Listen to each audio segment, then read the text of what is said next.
आपको किस तरह की घटना आपके भाई के साथ हुई है? मेरा नाम शहजी है। मैं उनका छोटा भाई हूँ। ये जो मसला है ये पहले भी हो चुका है 2 बार ऑलरेडी। ये बंदा कर चुका है, आदम नाम का लड़का है, और यहाँ कंप्लेंट भी 2 बार मुझ पे भी कर चुका है फायरिंग। एक बार तो कप्तान साहब के वहाँ पे बैठा था, करीम स्टूडेंट जो लालडी की है, वहाँ पे वहाँ की वीडियो भी वायरल हुई, न्यूज़ पे भी, उस पर भी हुआ। धामा साहब को कंप्लेंट दी गई थी, तो पहले भी ये चीज़ हुई है और पहले कंप्लेंट भी हुई है, सबके संज्ञान में है, प्रशासन के सबके संज्ञान में है। तो ये पहले भी ऐसी हरकतें कर चुका है और इस पर कोई एक्शन होता ही नहीं। किस तरह का विवाद है इसका? ये नशे करता है उल्टी सीधे, और इसी तरह से मतलब गोलियां चला, और भी इसके ऊपर मुकदमे हैं और कई सारे मुकदमे ऑलरेडी चल रहे हैं। और इनके ऊपर, भाई के ऊपर 2 बार ऑलरेडी फायरिंग की, तो उसमें भी कंप्लेंट की हम लोगों ने, और उसमें मेरे ऊपर की। ये तो सिविल लाइन का ही मसला जो मैं बता रहा हूँ, कप्तान साहब के वहाँ का मसला है, धावन साहब की नॉलेज में है।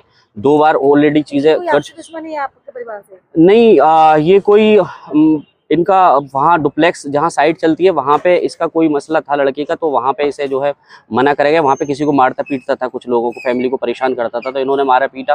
तो ये वहाँ पे तमंचा वगैरह इसने निकाला, तो इसे पकड़ के पुलिस को दे दिया क्वारसी थाने में। वहाँ से इसे जेल भेज दिया। उसके बाद फिर छूट के आ गया ये, फिर आगे खुलेआम मतलब करता था फायरिंग और ये सारी चीज़ें। हमने कंप्लेंट काफ़ी बार कहा पुलिस से, क्वारसी थाने में भी कहा, वहाँ से भी कंप्लेंट हैं कई इसके खिलाफ। और जिस लड़की के ऊपर किया उसकी भी कंप्लेंट चल रही है, उसके भी मुकदमे चल रहे हैं इस पर। और उसके अलावा मेरे ऊपर भी इसने मतलब फायरिंग करी, जो काफ़ी वायरल सिविल लाइन थाने में मुकदमा है, धामा साहब की नॉलेज में है। एक इसने खुद के ऊपर वो करके मेरे ऊपर मुकदमा लगाया, वो झूठा। क्या मंशा है आपके परिवार के साथ इस तरह की चोट पहुंचा रहे हैं? क्या मंशा है? ये तो मंशा आपको दिख ही गई ना, जान से मारने के लिए बचा क्या है ये बताइए। जो मंशा थी उसकी पूरी की, उसमें पुलिस का रोल नहीं रहा। अभी कोई छोटे मोटे मसले होते तो पुलिस उठा लेती है, इतने बड़े मसलों में ऑलरेडी 2 बार फायरिंग हो गई, मुझ पे हो गई। इवन के कप्तान की कोठी के पास सबसे बड़ी चीज तो ये है, जो शहर के कप्तान है उनके यहाँ पे ही उसने फायरिंग कर दी। जो गोली मारी गई, कहाँ, कौन सी जगह मारी गई? ये नमाज पढ़ के निकल रहे थे, जामे उर्दू के पीछे एक मस्जिद है, वहां से अपनी बेटी को लेने जा रहे थे। तो 4-5 लोग थे एक्टिवा पे, इसके साथ और भी लोग थे आदम के साथ। तो उन्होंने गोली मारी, एक यहाँ दोनों मतलब हर्ट पे लगी हैं उनके, और एक सर पे कुछ जो है लगाए पीछे।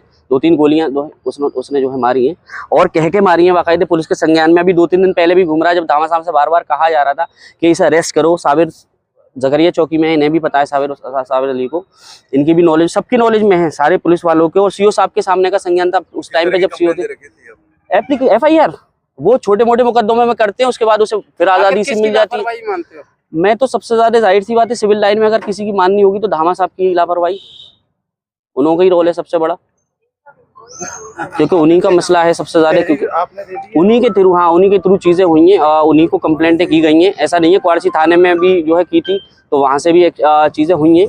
उसने झूठे मुकदमे मुझ पर लगाए, उसमें जांच हुई, उसमें मुझे जो है चीजें पता चली, जबकि मेरा उसमें था ही नहीं, मैं ऑलरेडी दिल्ली था। अब तो बस ये इसे पकड़ा जाए, जाहिर सी बात है। ऑलरेडी इतने मुकदमे चल रहे, इतनी चीजें चल रही हैं, तो पुलिस क्यों नहीं कर रही? एक इंसान जब कहते पागल कुत्ता हो जाता है, इसी तरह का रोल है इसका। तो इसका हिस्ट्री निकाल के दिखवाइए, पता करिए कि ऑलरेडी इतने, जब पुलिस ही सपोर्ट करेगी तो पब्लिक क्या करेगी? जाहिर सी बात है, जब पुलिस का ही रोल नहीं रहेगा किसी चीज में, जब पुलिस ही पैसे लेना शुरू कर देगी, खाना शुरू कर देगी, तो भाई नॉर्मल इंसान कहाँ करेगा, कहाँ तक बचेगा? ये तो किसी को भी मारेंगे, किसी को करेंगे, पैसा देंगे, बच के निकल जाएंगे। और ये तो हर बार का हो गया ना, तो बहुत बार का हो गया। बहुत सारी चीजें इसकी पता कराएं, इसके बारे में इसकी हिस्ट्री निकलवाएं, सारी चीजें खुद खुल जाएंगी क्या क्या किया है इसने। कहाँ का रहने वाला है ये जोहराबाद का, कायमगंज का बेसिक है, यहाँ रहता है।